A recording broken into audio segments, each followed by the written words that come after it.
Okay, should be recording. We're going to cover traditional versus online marketing, the real value of your online marketing efforts.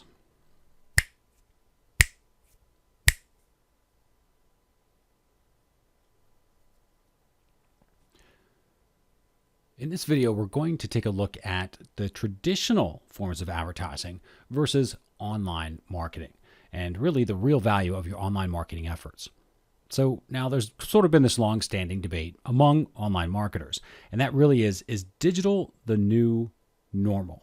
And here's what I mean by that, because there's really two sides to this. There are the traditional advertising methods. These are things that have been around for some of them hundreds of years. So you've got newspaper, which are the ones obviously have been around forever, newsletters, brochures, other sorts of printed material. You've got broadcast media, which is a little more recent, such as TV, radio ads.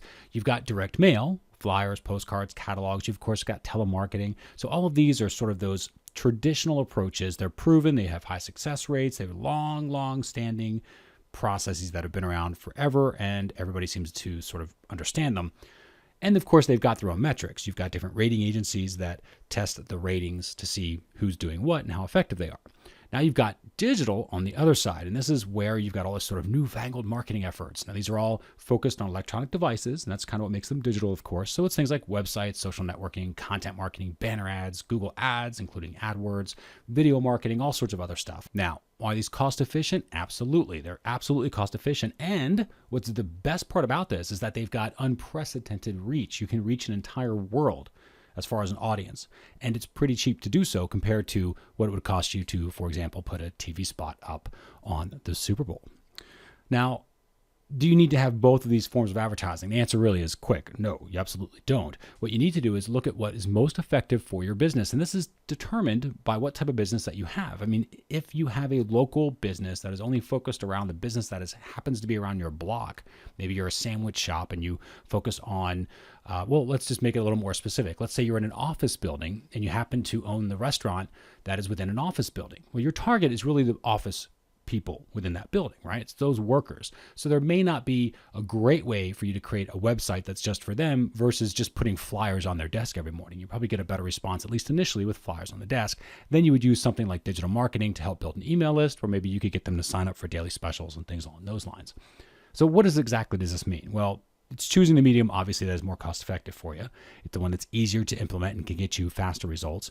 Pick a strategy that's got better reach, that can target your exact audience, and then use that platform to give you direct, tangible responses. So here are a couple of things to consider when you're having to decide whether, of course, to use traditional or digital. First, we've already talked about cost. Digital, by and large, tends to win over this one because it's a lot cheaper to pay for a click. You can actually be very, very specific on sources like Facebook, and you might pay 25 or 30 cents for a click for somebody to actually take a look at your webpage. And that's not too bad. It's tough to get a flyer printed for that. You can reach with thousands with just a single post online when you're doing it with a blog, for example, especially if you're building your own list. And remember, this doesn't mean avoid traditional media. Like we had talked about in that example I just gave you. If you're just a local restaurant that happens to target a particular, even an office building, as specific as that, you can still combine traditional media, mix it in with some digital media, and that will actually exponentially improve your results. But remember, traditional media can pull focus away from online initiatives. So because they tend to focus more on brand stuff, especially when you're spending a lot, when your budget tends to be a lot higher, people tend to advertise brand, and they're not really advertising call to action. So a car dealer, for example, would advertise price on the cars and that he's having a sale or she's having a sale.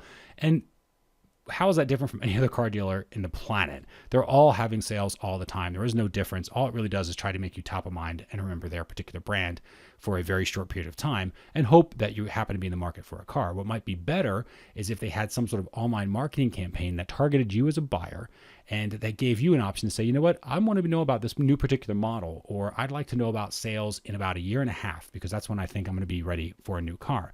Doing something like that would actually benefit them quite a bit more.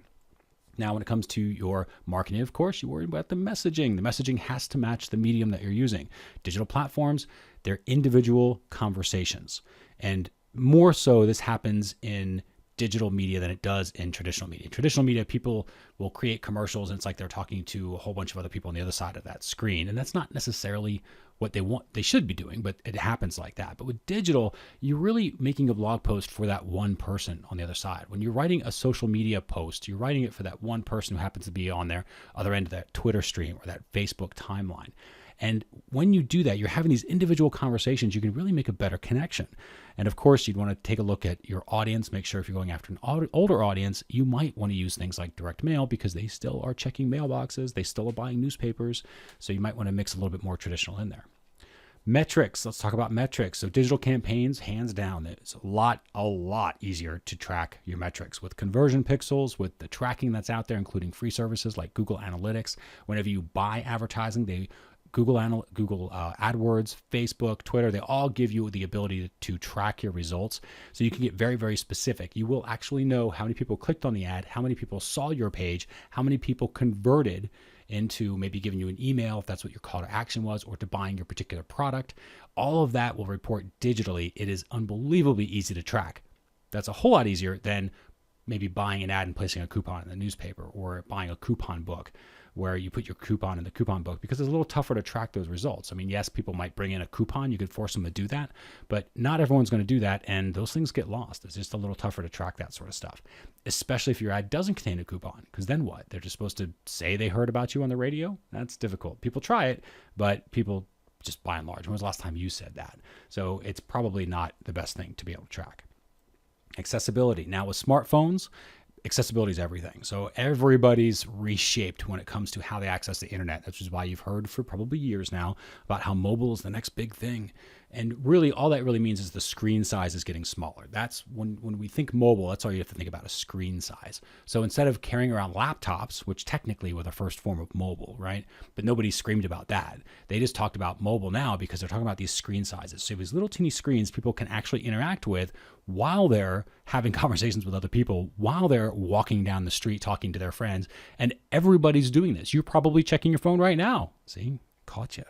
Okay, so mobile is now the leading medium around the world. Digital strategies are easy to implement with mobile, especially if you're using things like Facebook, because if you're advertising on Facebook, keep in mind about 70% of their users are using Facebook on their phones. So make sure when you create your pages, you're catering to a mobile audience.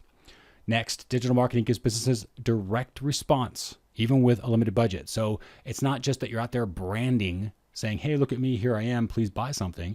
You're out there saying, here's the benefit, here's the feature that gives you that benefit, here's how much it is, click here, here's what to do next. And that's your direct response. But it's important that you don't just discount traditional media because you just want to be a digital marketer, because digital has its place, so does traditional. So at this point, here's your hack. You want to take stock of all the different online properties. Now, do you have a website, a Facebook account, LinkedIn, Twitter, YouTube? Do you have all of these registered? Do you have your presence online? And if you do have your presence online, you want to consider something from traditional marketing that might complement your business. We've talked about in the restaurant example, creating little flyers that might have the menu or today's specials, or even posters might work well from some small businesses, especially if you have a local brick and mortar business. And finally, as part of the copy, make sure you're adding website addresses or social networking sites, your call to action. So make sure that you're getting people to go to your website to sign up for your list. Maybe even create a little page, yourwebsite.com/menu special as an example. And that particular URL, if people are visiting that, that was only on the flyers. That's one way to track and see how well that traditional media is happening. Plus, it will actually give you, hopefully, the chance to build an email list where you can go back and market to them later. So I hope this video was helpful in some way, shape, or form. Got you thinking a little bit between traditional and digital and how you might want to use one, the other, or both for your particular business. If it was, or if you're just curious about some other marketing tips, please visit us, if you have not already, over at SeriouslySimpleMarketing.com. Thanks again for watching this video. We'll see you on the next one.